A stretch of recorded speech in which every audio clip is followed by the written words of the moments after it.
Heho Pop gengs!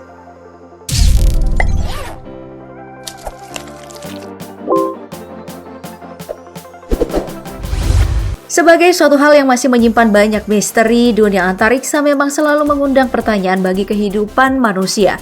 Mulai dari, apakah betul manusia hanya sendiri di alam semesta? Hingga, apakah manusia bisa pindah dan menempati planet lain seperti Mars atau bahkan menempati satelit-satelit alami seperti bulan? Dalam sejarah manusia untuk menjawab berbagai pertanyaan tadi, sudah ada berbagai pusat penelitian antariksa yang didirikan seperti NASA milik Amerika, ISRO milik India, dan CNSA milik China, yang menjadi pusat penelitian antariksa yang paling maju dengan alat, budget, hingga pengetahuan yang terus bersaing. Nah, membicarakan ketiganya, tentu kita penasaran nih tentang pusat penelitian manakah yang paling maju di antara ketiganya. Utamanya, bagaimana pencapaian mereka dalam misi memecahkan misteri Mars. Untuk menjawab hal tersebut, mari kita telusuri bersama dalam video DP Versus kali ini, NASA Amerika versus ISRO India versus CNSA milik China.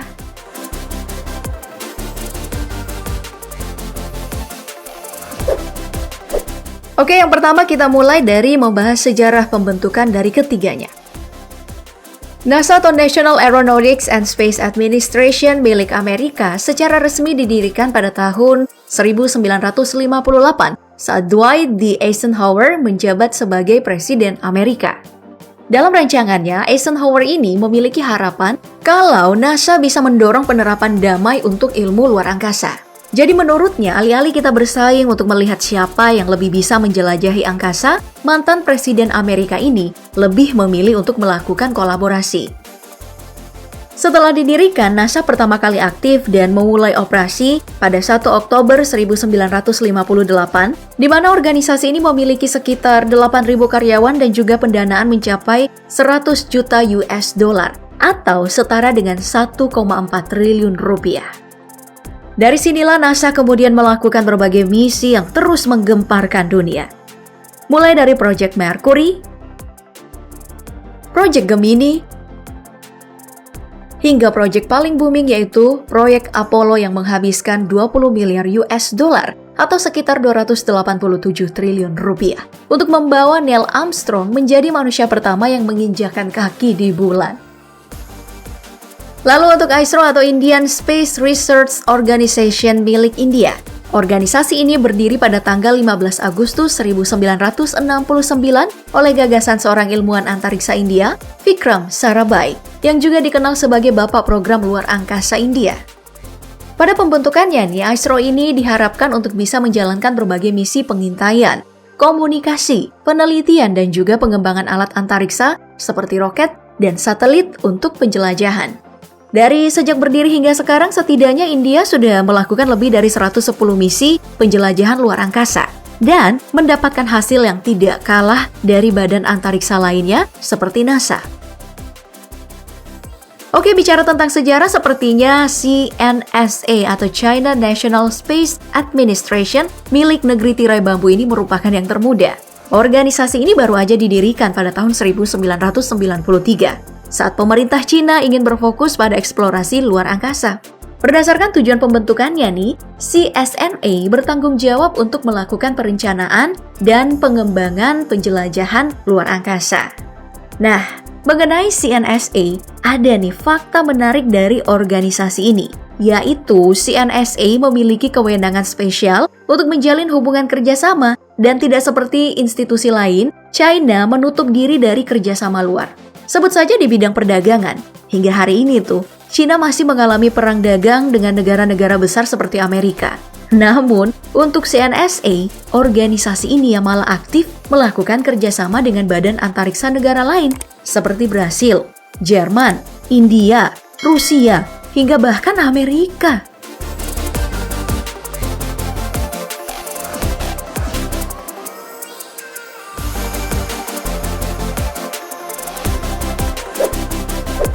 Dalam sejarah, mari kita pindah ke anggaran dari masing-masing institusi yang sekarang ini kita bahas nih. Seperti yang kita ketahui, penjelajahan luar angkasa bukanlah hal yang mudah dan tentu aja harus ditopang dengan anggaran yang fantastis. Indonesia yang tidak terlalu mementingkan hal ini saja harus merogoh kocek hingga 340 miliar rupiah untuk mendanai Lembaga Penerbangan dan Antariksa Nasional atau LAPAN dalam melakukan misi luar angkasa.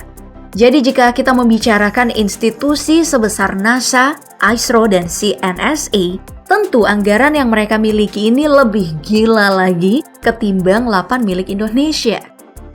Oke, untuk NASA, anggaran dari institusi antariksa Amerika ini mencapai 22,629 miliar US dollar atau setara dengan 353 triliun rupiah.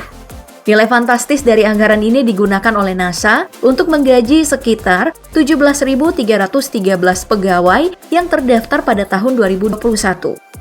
Dan beragam misi luar angkasa yang dilakukannya. Mulai dari Human Space Flight Program, Robotic Space Flight Program, National Security Space, Spaceport, Space Launch Vehicle, hingga Commercial Space Industry. Dari anggaran ini juga lah NASA menciptakan teknologi penjelajahan luar angkasa seperti roket, teleskop luar angkasa, hingga kendaraan penjelajah. Lalu untuk ISRO, institusi milik India ini memiliki anggaran sekitar 2 miliar US dollar atau sekitar 28 triliun rupiah yang juga nih digunakan untuk berbagai hal seperti Satellite Program, Launch Vehicle Program, Human Space Flight Program, hingga Extraterrestrial Exploration. Dan juga ya untuk menggaji sekitar 17.099 pegawai. Dengan anggaran ini, India telah memiliki beragam teknologi luar angkasa untuk melakukan tujuan mereka. Mulai dari satelit pengamat antariksa Chandrayaan, satelit observasi bumi INSAT-3A, hingga beragam roket yang terus dikembangkan untuk menunjang pencapaian ISRO. Sedangkan untuk CNSA, negeri tirai bambu ini membekali organisasi mereka dengan anggaran sebesar 11 miliar US dollar atau setara dengan 158 triliun rupiah. Dengan anggaran ini, pemerintah Cina memfokuskan kegiatan CNSA dalam melakukan eksplorasi luar angkasa lewat beragam program. Mulai dari China Lunar Exploration, China Planetary Exploration, hingga Chinese Giant Future Telescope. Nah, dengan anggaran inilah Cina juga memiliki berbagai teknologi antariksa yang digunakan dalam eksplorasi luar angkasa, seperti roket Long March 2A, pesawat penyelidikan Chang'e, hingga pesawat luar angkasa Zhenzhou. Dari paparan anggaran yang baru aja kita lihat tadi Popgengs, kita bisa menyimpulkan kalau dari segi anggaran NASA dari Amerika masih menjadi pemenangnya, diikuti oleh CNSA, dan yang terakhir adalah ISRO milik India. Membicarakan institusi yang berfokus pada eksplorasi angkasa, sepertinya kita tentu aja harus membahas bagaimana sih penjelajahan mereka di luar angkasa.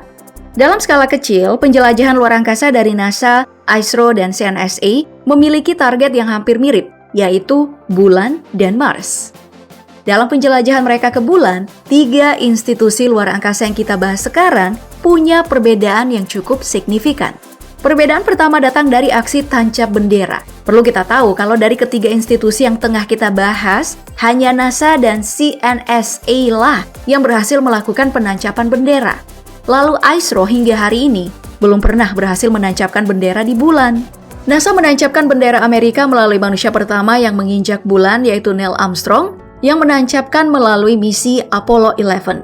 Sedangkan untuk CNSA, negeri tirai bambu ini menancapkan bendera mereka menggunakan robot penjelajah Chang'e yang menjadikan Cina negara kedua yang mengibarkan bendera di luar angkasa. Nah, kalau Mars sendiri, ketiganya juga memiliki perbedaan signifikan dalam melakukan misi penjelajahan di planet merah tersebut. NASA yang sudah lebih dulu melakukan penjelajahan, setidaknya sudah mengirim 5 pesawat ruang angkasa dengan misi yang berbeda-beda. Mulai dari Mars Insight, yang memiliki misi meneliti secara mendalam struktur interior dan komposisi Mars. Kemudian Mars Curiosity untuk meneliti kemungkinan bentuk kehidupan kecil di Mars seperti mikroba. Lalu Mars Reconnaissance Orbiter untuk mencari bukti tentang air. Mars Odyssey untuk membuat peta global tentang mineral dan juga unsur kimia di permukaan Mars. Hingga MAVEN yang bertugas untuk melakukan penelitian tentang atmosfer dan interaksi Mars dengan matahari. Kemudian untuk ISRO lewat misi bernama Mangalyaan 1 yang memasuki orbit Mars pada tahun 2014 silam. Memiliki misi mempelajari atmosfer dan keadaan permukaan Mars. Sedangkan untuk CNSA dari Cina, lewat misi Tianwen 1 hanya berfokus pada mencari kantong air di Mars yang dulu dilaporkan pernah muncul. Well, dari kedua misi penjelajahan yaitu bulan dan Mars yang baru aja kita bahas, bisa kita lihat kalau pencapaian dan misi yang sedang berjalan, NASA masih jauh lebih produktif ketimbang ISRO dan juga CNSA.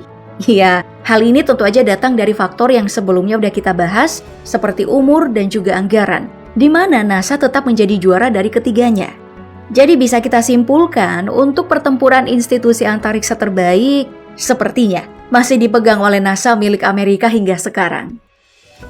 Nah itulah tadi DP Versus kali ini. Menurut kamu hal apa lagi sih yang harus kita bahas dalam segmen DP Versus berikutnya?